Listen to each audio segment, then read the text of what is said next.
सर्व मित्रांना माझा नमस्कार एवं धन निरंकार जी रामकृष्ण हरी।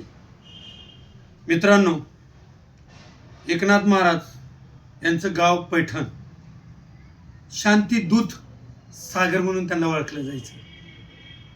मित्रांनो, त्या पैठणमध्ये एकनाथ महाराजांना राग आणण्यासाठी विडा उचलण्याचं ठरवलं। बघा, संताला राग आणण्यासाठी विडा उचलावा लागतोय। किती त्या संतांमध्ये सहनशीलता असते, प्रेम असते, दया असते, करुणा असतो, करुणाचा भाव असतो। मग एकनाथ महाराज राग आणण्यासाठी एक जणांनी विडा उचलला। विडा उचलला आणि म्हणला, मी राग आणतो, राग आणून देतो एकनाथ महाराजांना। ठीक आहे म्हणले, तुला 500 रुपये बक्षीस जर एकनाथ महाराजांना तू राग आणला तर। सकाळ सकाळ जातो एकनाथ महाराज, पूजा करीत देवाऱ्यामध्ये बसलेले असतात। गिरजा माता अंगणात सडा रांगोळी काढून थांबलेले असतात। तेवढ्यात तो व्यक्ती तिथे येतो आणि म्हणतो, महाराज कुठे आहेत? ते म्हणले, आतमध्ये आहेत, जावा। ह्या बादराने पायातले जोडे सुद्धा काढले नाहीत, सडा टाकलेला होता। चिखलाचे जोडे घेऊन तो नीट गेला आणि नाथ महाराजापाशी उभा राहिला। नाथ महाराजांनी पटकन देवाऱ्यावर देव होते ते बाजूला सारले, देवाऱ्याचा पाठ घेतला आणि नाथ महाराजांनी त्या व्यक्तीला बसायला दिला। आणि व्यक्तीला बसायला दिल्याच्या नंतर त्यांचे हाताने जोडे काढले, त्या तांब्याच्या ताटामध्ये त्यांचे पाय धरले आणि ते धुतले। धुतल्याच्या नंतर थांबा म्हणले, तुम्हाला मी स्वादिष्ट असं जेवण बनवतो, जेवण करून तुम्ही जावा। तो व्यक्ती हक्काबक्का झाला।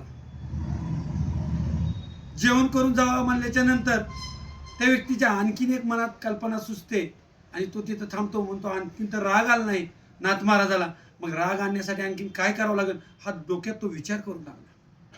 आणि विचार करत असताना त्यांची पत्नी गिरजा माता स्वयंपाक करायला जातात। नाथ महाराजांनी आदेश दिलेला असतो, पंचपक्वानाचं जेवण ह्या महात्म्यांकरता करा। सुंदर असं जेवण बनवलं जातं। तो व्यक्तीला एकनाथ महाराज ताट देतात, ताटामध्ये हात धुवा म्हणतात महाराज, आणि खाली बसण्यासाठी गालिचा टाकतात आणि त्याच्यावर बसवतात जेवायला। बसल्याच्या नंतर जेवण वाढत असताना त्या व्यक्तीच्या कल्पना येते मनामध्ये की आपण गिरजा माताच्या पाठीवर आपण बसावं। ताट वाढलेला असताना तो व्यक्ती उठतो आणि गिरजा मातेच्या पाठीवर बसतो। आणि पाठीवर बसल्यावर एकनाथ महाराज काय म्हणतात, गिरजाबाई, तो व्यक्ती खाली पडल, त्याला जखम होईल, त्याला लागल, खाली फरशी आहे, दगड आहेत, त्याला लागल, त्याला पाडून देऊ नकोस।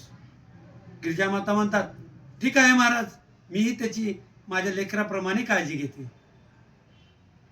आणि मग तो व्यक्ती येतो, खाली उतरतो आणि गिरजा मातेचे पाय धरतो, एकनाथ महाराजाचे पाय धरतो, म्हणतो, मला क्षमा करा, माझ्याकडून खूप चुकलं की मी तुम्हाला ओळखू शकलो नाही, मी तुम्हाला राग आणण्यासाठी 500 रुपयाचा विडा उचललेला आहे,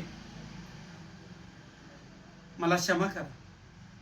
ते म्हणले, तुला असं जर पैसे लागतच असतील तर माझ्याकडून ओके, आणखीन तुला 100-200 रुपये धर।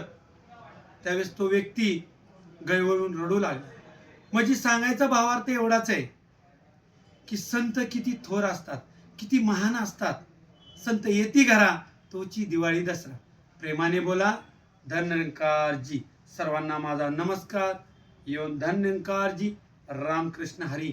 हा व्हिडिओ सर्वांना जर आवडला असेल तर सर्वांनी लाईक, फॉलो आणि सबस्क्राईब करा आणि इतरांनाही फॉरवर्ड करा. सर्वांना माझा नमस्कार. एवं धन निरंकार जी.